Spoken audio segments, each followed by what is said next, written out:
first thing that comes to my mind, probably the most significant challenge would be finances. And it seems like more in our generation, you're going to have more two bread earners. You have a husband and wife with their own careers. It's easy to get out of for most people, so they don't put a lot of thought into the whole process and the commitment that you're really making.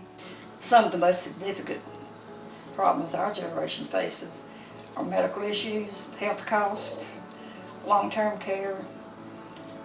You wonder if you're going to have enough money to last if you have to go to long-term care and not be a burden to your family.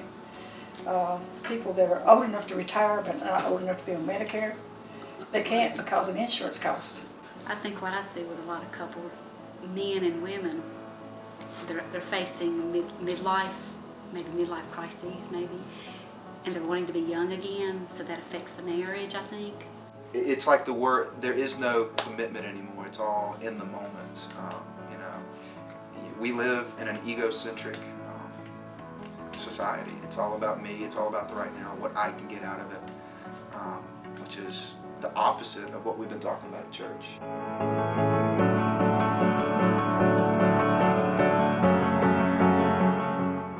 Well, I played golf about all my life till I got older and not able. And when we were younger, 20s, 30s, 20, 25. But anyway, the golf course, it was dark when we got through playing golf, and I hadn't been playing long, we were just learning. And the big boys that played, and the good golfers, it got dark, and they said, Robert, I said, will you hold a flashlight for us while we putt on the green, the putting green? And they were gambling. I wasn't gambling, but I held the flashlight till it went dead, and I got home about 1 o'clock. And she says, where you been?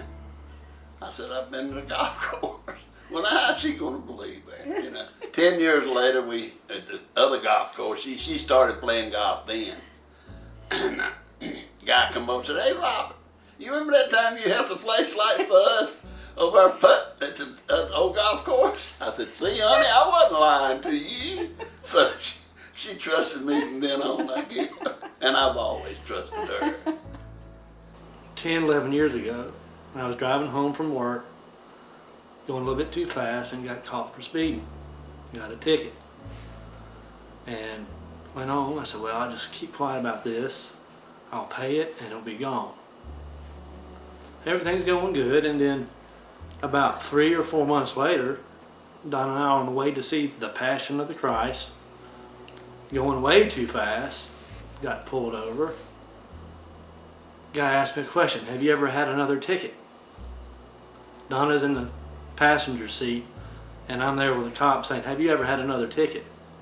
Well, the only thing I could say was yes, because he's going to find out anyway. And Donna's over there, what?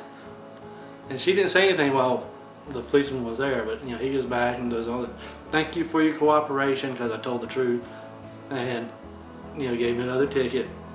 So we're on the way to the movies, and she's like, when did you get another ticket? Why didn't you tell me? And from then on, I said, all right, you don't keep secrets and you communicate. Because you will be found out. You'll get caught. You gotta learn to save money and pay your Try God first and then pay your dues at the church, and the money will come back to you, I guarantee you.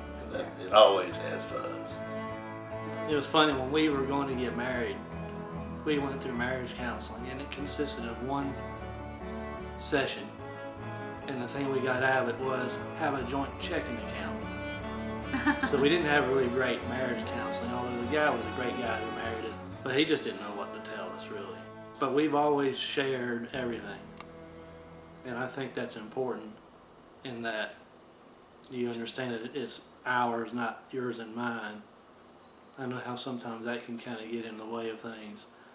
But financially, I mean, we've gone through some ups and some downs, but we've never been without. Our needs have always been met, and I think it's just because we've been faithful to tithe and be generous when it comes to giving to the church and whatever. It's like we've been kind of addressing it. You go from this egocentric me, about me, all about what I want, what I need. No matter how selfless you feel you are, being married shows you just how selfish you can be. When school starts back, it gets hectic if I have a late meeting or something like that. To have everybody to help and chip in with dinner. Like, he's really good. He can cook really well. So that's very helpful. Uh-oh, I think she just volunteered me for something.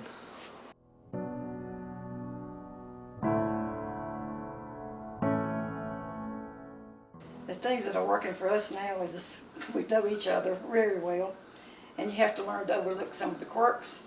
Like when he starts flipping the remote, I just get me a book and start reading. Still finding time for each other, even with the little one. Making an effort to have a date night every week, or talking after she goes to sleep.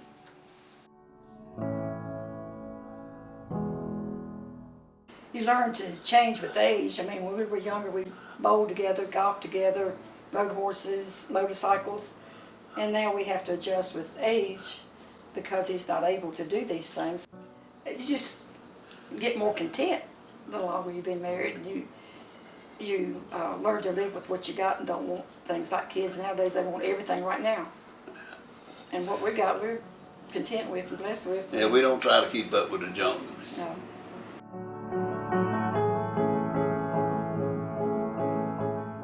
Trying to find commonalities, which we struggle with despite how long we've been together. Or that we have the same profession.